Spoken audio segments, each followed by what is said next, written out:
안녕하십니까. 종교철학을 강의하는 정성태 교수입니다. 7주차 종교철학에 오신 학우 여러분들을 진심으로 환영합니다. 이제 사회적 거리두기가 생활 방역으로 전환되어 가는 시점인 것 같아서 5월이 되면 정상적인 대면 수업이 가능하지 않을까 생각을 해봅니다.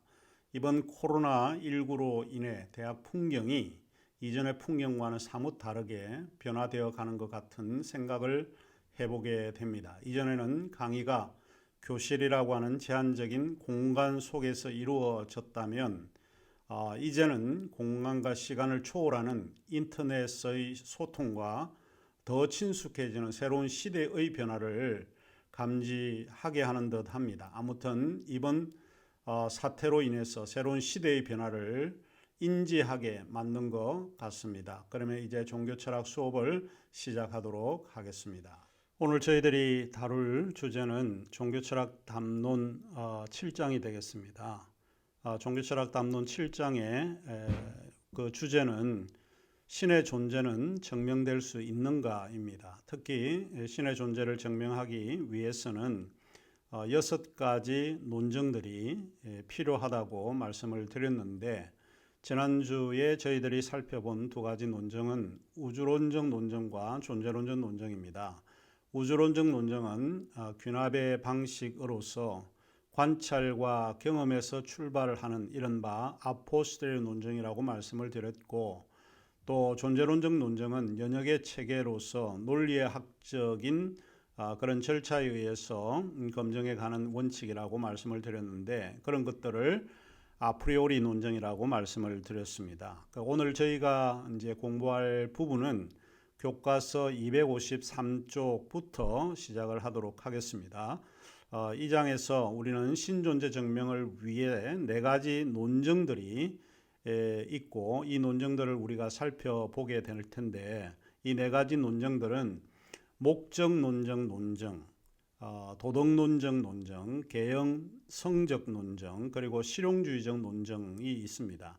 이 4가지를 우리가 한번 살펴볼 텐데, 제일 먼저 첫 번째 논증으로서 목적론적 논증을 살펴보겠습니다. 이 논증을 우선 우리가 배우기 전에 우리 시대의 무신론자이면서 한국에 잘 알려져 있는 리차드 도킨스와 벤 스타인과의 그 인터뷰를 먼저 보고 난 후에 목적론적 논증을 살펴보겠습니다. Hello, Professor Dawkins. How are you? I'm Ben Stein. I'm so sorry to keep you waiting. How are you? Fine, thank you. You have written that God is a psychotic delinquent invented by mad, deluded people. No, I didn't say quite that. I said something rather better than that. Oh, well, please tell us what you said. Please tell us what you said. Well, I would have to read it from the book. No, please. The God of the Old Testament is arguably the most unpleasant character in all fiction. Jealous and proud of it, a petty, unjust, unforgiving control freak, a vindictive, bloodthirsty ethnic cleanser, a misogynistic, homophobic, racist, infanticidal, genocidal, filicidal, pestilential, megalomaniacal, sadomasochistic, capriciously malevolent bully. So that's what you think of God? Yeah. How about if people believed in a God of infinite lovingness and kindness and forgiveness and generosity, sort of like the modern day God? Why spoil it for them? Why not just let them have their fun and enjoy it? I mean, I don't want to spoil anything for anybody. I write a book, people can read it if they want to. I believe that it is a liberating thing to free yourself from primitive superstition. So religion is a primitive superstition? I think it is, yes. So you believe it's liberating to tell people that there is no God? I think a lot of people, when they give up God, feel a great sense of release and freedom. Why do you think that? I mean, what's your dad? What's your scientist? What's your dad? I think, well, I've had a lot of letters saying that, and I've... There are 8 billion people in the world, Dr. Dawkins. How many letters have you had? No, I haven't done that. That's quite true. Professor Dawkins seemed so convinced that God doesn't exist that I wondered if he would be willing to put a number on it. Well, it's hard to put a figure on it, but I mean, I put it as something like, 99% against or something. Well, how like do you that. know it's 99% I against, don't. say, and not 97%? No, I did. You asked me to put a figure on it, and I'm not comfortable putting a figure on it. I think I just think it's very unlikely. What? But you couldn't put a number on it. No, of course not. So it could would be 49%. Well, it would be. I mean, I think it's unlikely, but it's quite far from 50%. How do you know? I don't know. I mean, I put an argument in the book. Well, then who did create the heavens and the earth? Why do you use the word who? You see, you immediately beg the question by using the word who. Well, then how did it get created? Well, by a very slow process. Well, how did it start? Nobody knows how it started. We know the kind of event that it must have been. We know the sort of event that must have happened for the origin of life. And what was that? It was the origin of the first self-replicating molecule. Right, and how did that happen? I told you we don't know. So you have no idea how it started? No, nor has anybody. Nor has anyone else. What do you think is the possibility that intelligent design might turn out to be the answer to some issues in genetics or in evolution? It could come about in the following way. It could be that at some earlier time, somewhere in the universe, a civilization evolved by probably some kind of Darwinian means to a very, very high level of technology and designed a form of life that they seeded onto perhaps this planet. Now, that is a possibility and an intriguing possibility. And I suppose it's possible that you might find evidence for that if you look at the details of biochemistry, molecular biology. You might find a signature of some sort of designer. Wait a second. Richard Dawkins thought intelligent design might be a legitimate pursuit?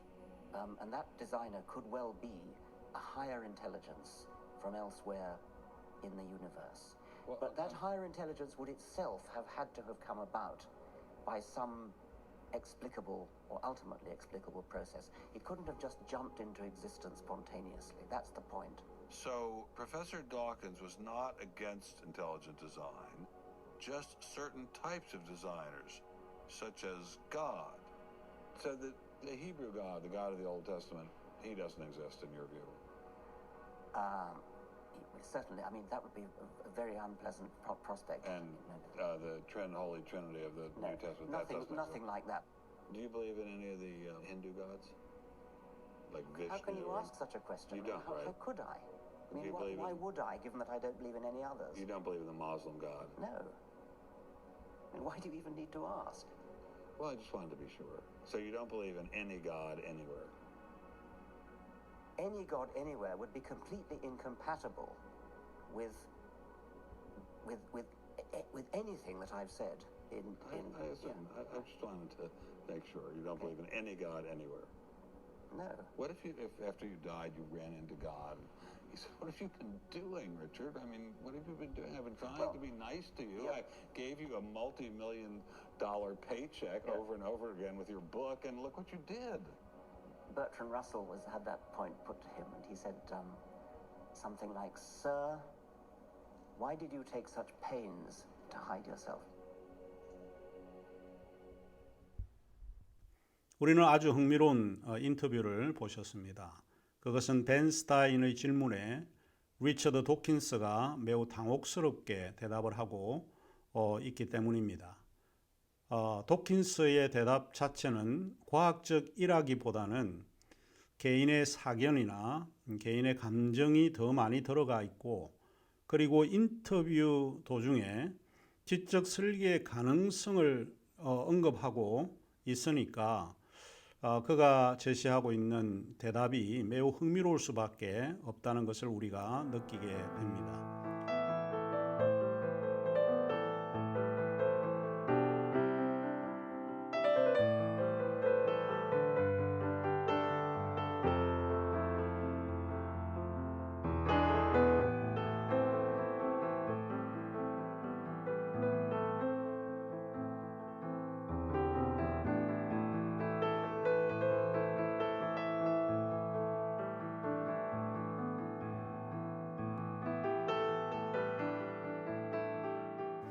자, 리처드 도킨슨은 여러분이 알고 있듯이 옥스퍼드 대학의 석좌 교수로서 동물 행동학과 집단 유전자의 권위자로 알려져 있고, 한국에서는 만들어진 신과 이기적 유전자라고 하는 책을 통해서 알려져 있습니다. 인터뷰를 진행하는 사람은 미국의 작가이고 변호사이며 최근에 정치 경제 평론가로 활동을 하고 있는 사람입니다. 한국에서 55가지 부자의 습관이라고 하는 책으로도 알려져 있는 사람인데, 그의 이름이 벤자민 제레미 스타인이라고 하는 사람입니다. 우리는 단순히 그를 소위 벤 스타인이라고 부르고 있습니다.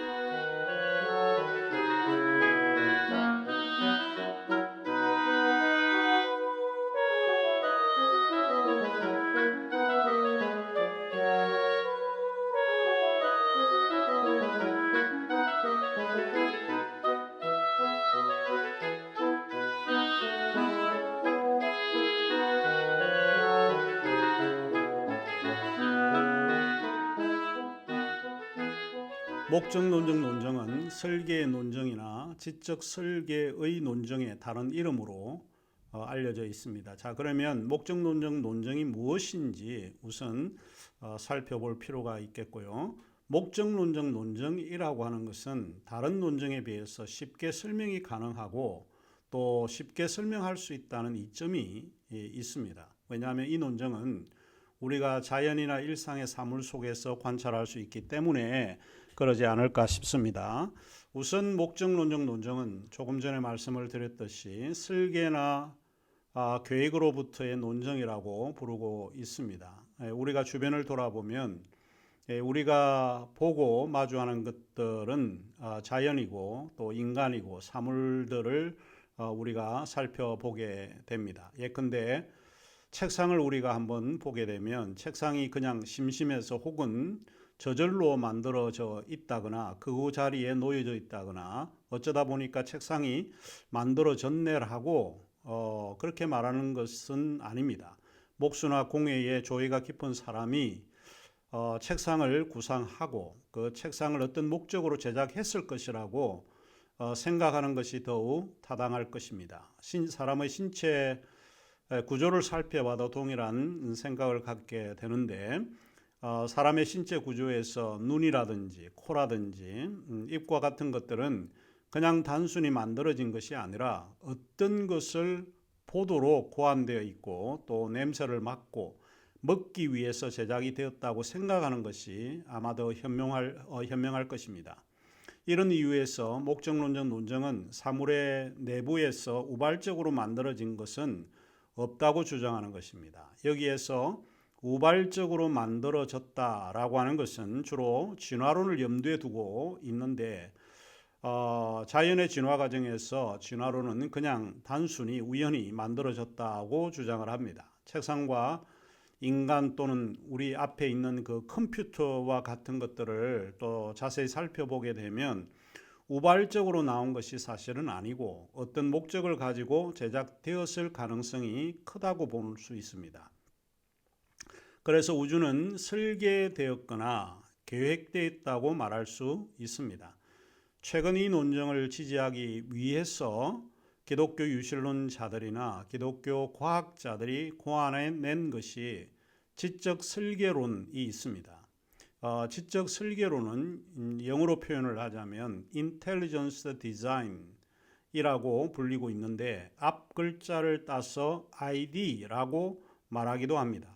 이 지적 설계론이 이전의 목적 논정 논정의 한 유형이라고 말할 수 있습니다. 이 지적 설계론에 관한 설명은 저희들이 이제 뒤에서 좀 살펴보게 될 텐데, 여기에서는 단지 목적론적 논정이 무엇인지를 먼저 살펴보도록 하겠습니다. 이 목적론적 논정은 윌리엄 페일리라고 하는 사람하고 리처드 스윈번이라고 하는 기독교 철학자에 의해서 옹호되었던 그 이론입니다.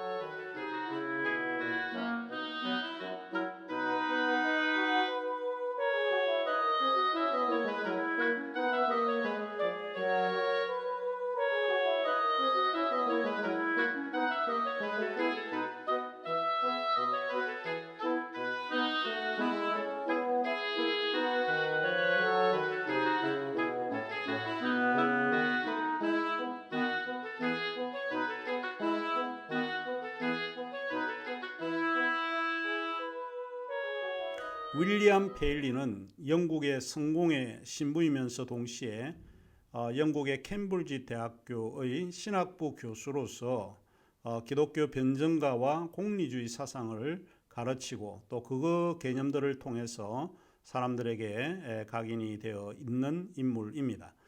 신의 존재에 대한 목적론적 논증을 해설한 그의 책이 자연신학, Natural Theology입니다.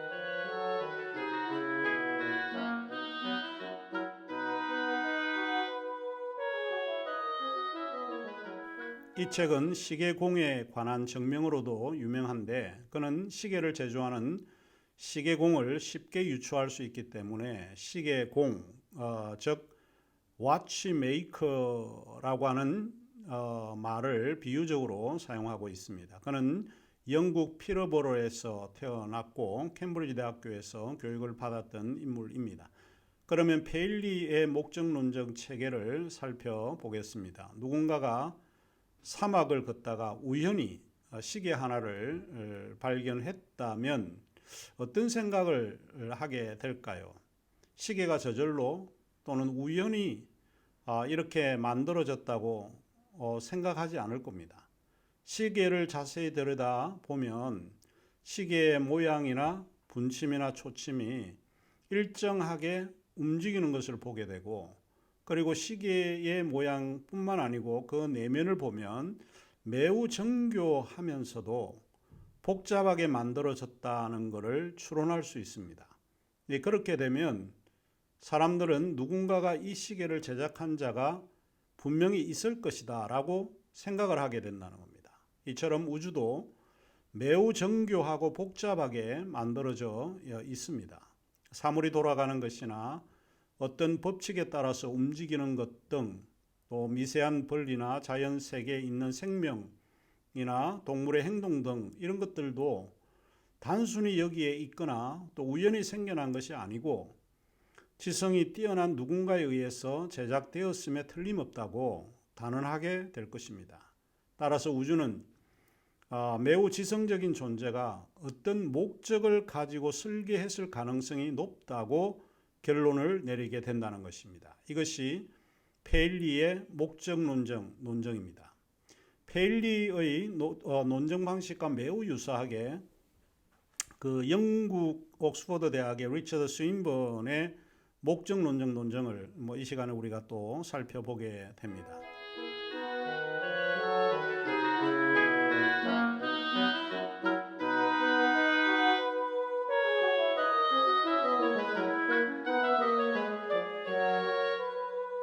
그의 The Existence of God, 즉 하나님의 존재라고 하는 이 책은 스윈번의 목적론적 논정을 가장 잘 설명해주고 있는 책입니다.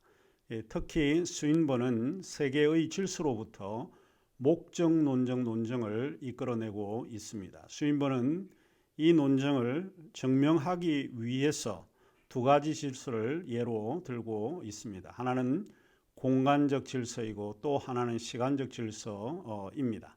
공간적 질서는 공존의 규칙성으로 설명될 수 있다고 그가 이야기를 하고 있고 시간적 질서는 연계의 규칙성으로 설명될 수 있다고 말하고 있습니다. 그렇다면 스윈번이 말하고 있는 공간의 규칙성과 연계의 규칙성이라고 하는 게 도대체 무엇을 의미하는가 하는 것입니다. 공존의 규칙성은 대학의 도서관이나 새로운 도시를 건립할 때 지역을 구분하는 것과 같은 것으로 이해하면 된다고 이야기를 하고 있는데 이를테면 도서관에 서가의 책을 배열할 때 책들을 구매한 순서대로 또는 사서의 임의대로 서가에 꽂아 넣는 것이 아니고 알파벳이라든지 가나다라 순으로 배열을 하든지 신학서적, 철학서적 혹은 자연과학서적 이런 그 묶음을 통해서 분류하고 또 배열하는 것을 원칙으로 하고 있습니다. 이러한 질서를 유지하고 배열하는 것을 스윈번은 공존의 규칙성이다라고 부르고 있습니다.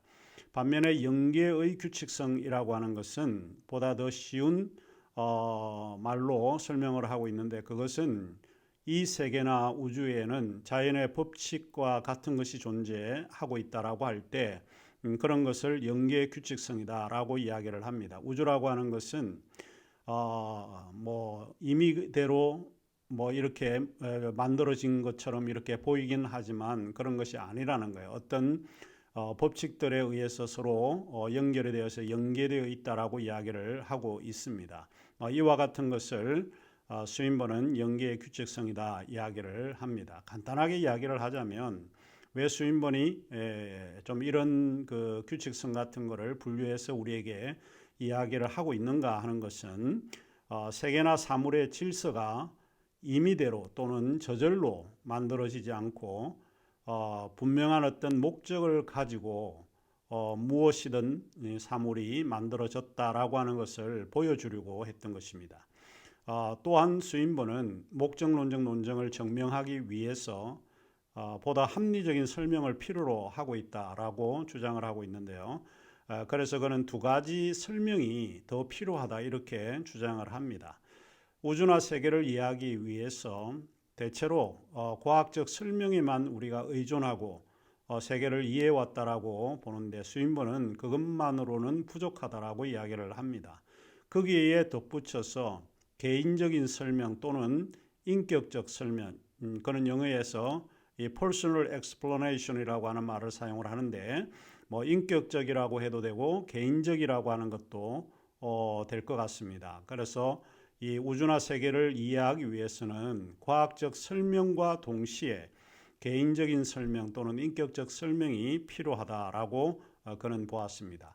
과학적 설명은 과학의 법칙을 통해서 사물의 질서가 이해될 수 있다고 보는 것이고 개인적 설명 또는 인격적 설명은 과학이 설명할 수 없는 것들이 인격의 경험이나 또 개인의 그 행동 뭐 이런 것을 통해서 설명이 가능하다라고 본 것입니다.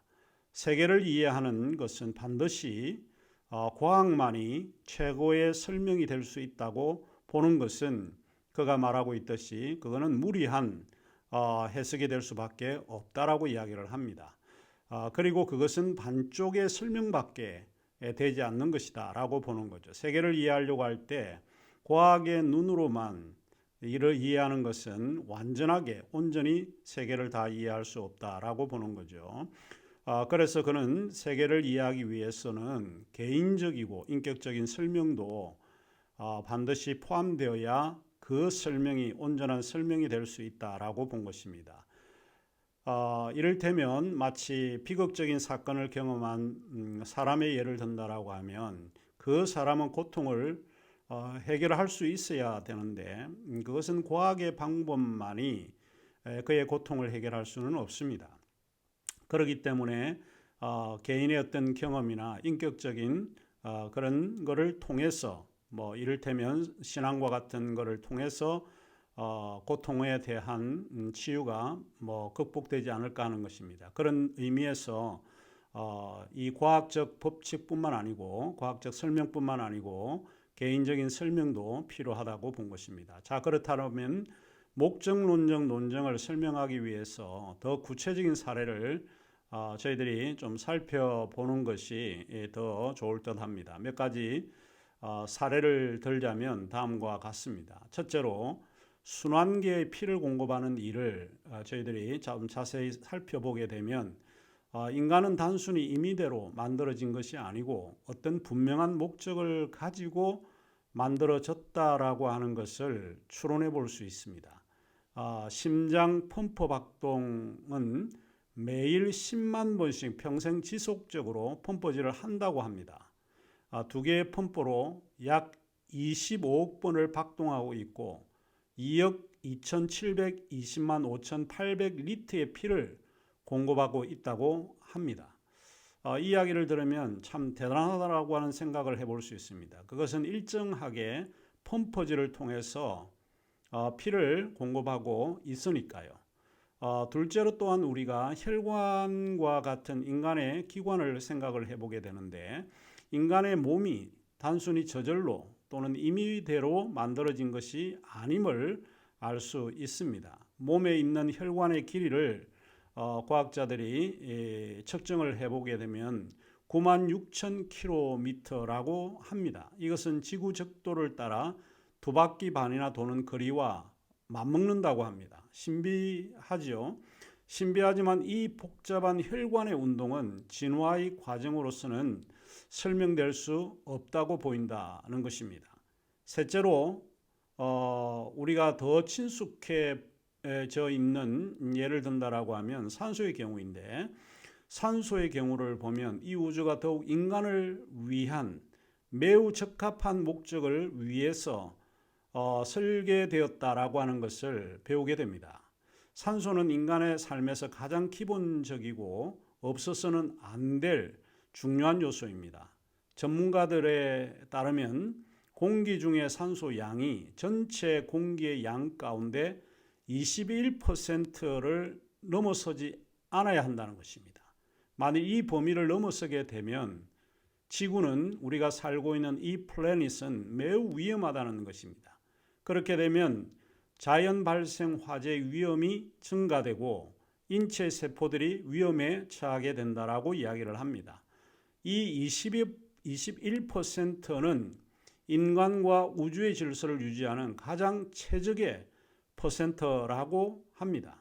이런 이유에서 우주나 세계는 우연이나 우발에 의해서 만들어진 것이 아니고 인간이 살 수 있도록 매우 적합한 그런 목적을 가지고 계획되었다라고 하는 것을 알 수 있습니다. 목적론적 논증을 위한 근거를 제시하는 두 권의 책은 상당히 도움을 받을 수 있는 책들입니다. 다음과 같은 책들을 참고하시면 좋을 것 같습니다.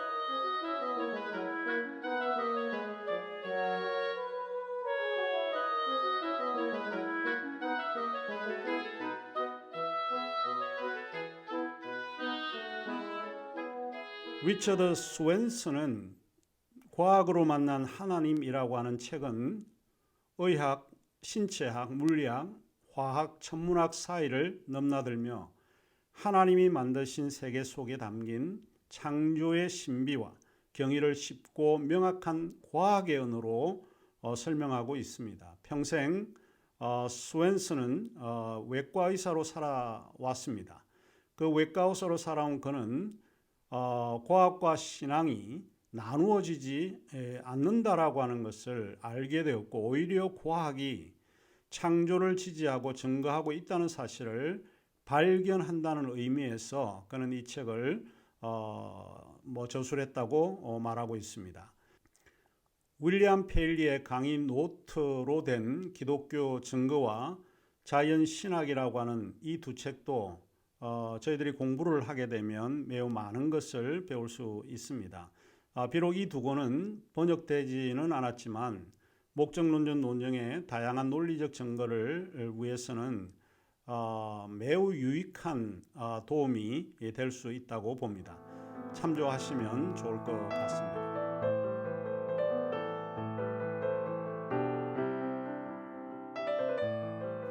이제 우리는 최근에 목적론적 논증이 지적 설계론의 이름으로 논의되고 있다는 것을 알고 있습니다. 그러면 지적 설계론이라고 하는 것이 무엇인지 저희들이 살펴볼 필요가 있어 보입니다. 우선 지적 설계론을 이해하기 위해서는 세 가지 측면을 저희들이 고려해야 합니다. 첫째로 지적 설계론은 지적 원인의 결과들을 탐구하는 과학적 연구 프로그램이라는 것입니다. 이 말은 지적 설계론이 신앙의 이름으로 자신들이 믿고 있는 바를 이야기하는 것이 아니고 과학의 연구 프로그램에 의존해서 만들어지고 고안된 이론이라고 하는 것입니다. 둘째로 지적 설계론은 다윈주의와 그 자연주의적 유산에 도전하는 지적 운동이라고 하는 것입니다. 셋째로 지적 설계론은 우주의 신적 활동을 이해하는 방법이라고 주장하고 있습니다. 이 세 가지 측면에서 지적 설계론을 저희들이 살펴보아야 합니다. 지적 설계론에 관한 설명은 윌리엄 댐스키가 지은 지적 설계에 자세히 설명하고 있는데 2009년도에 한국 기독교 학생회 출판부에서 출간된 책입니다.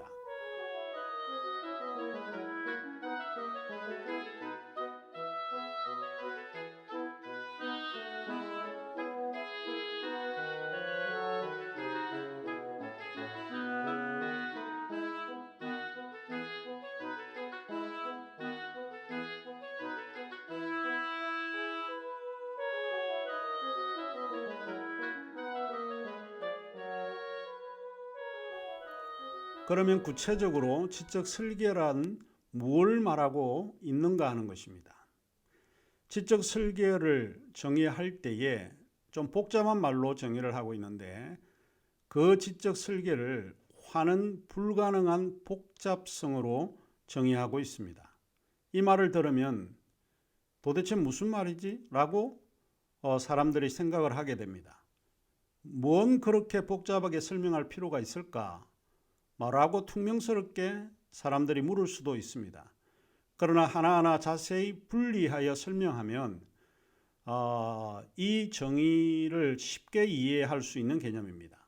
첫째, 환원이라고 하는 말인데 이 환원이라고 하는 말은 본래의 상태로 되돌리다라고 하는 뜻입니다. 즉 완성되어 있는 유기체를 구성 단위의 작은 조각들로 따로따로 떼어 놓기에는 원래 상태로 되돌릴 수 없다는 것입니다. 그 뒤에 불가능이라고 하는 말이 나오니까요. 둘째로 불가능이라는 말인데요. 이 말은 그다지 설명이 필요하다고 보이지는 않습니다. 글자 그대로 불가능하다는 말이고요. 그래서 환원하는 것이 불가능하다 이런 말입니다. 그런데 세 번째 단어가 복잡성이라고 하는 말입니다.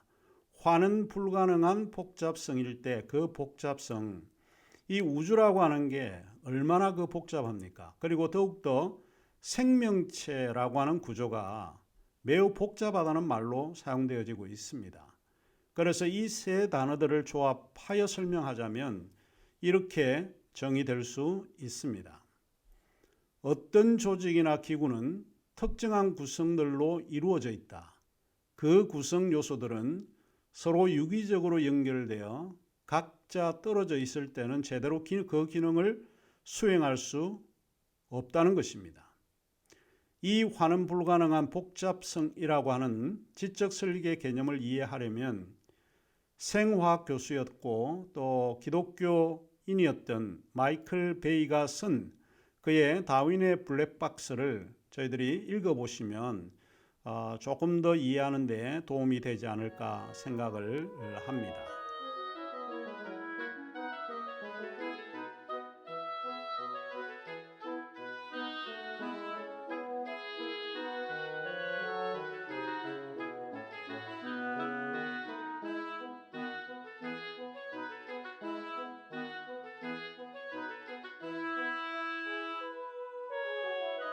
자, 제7주차 1강의는 여기서 마치고 두 번째 시간에서 다시 만나 도덕론적 논증을 살펴보도록 하겠습니다.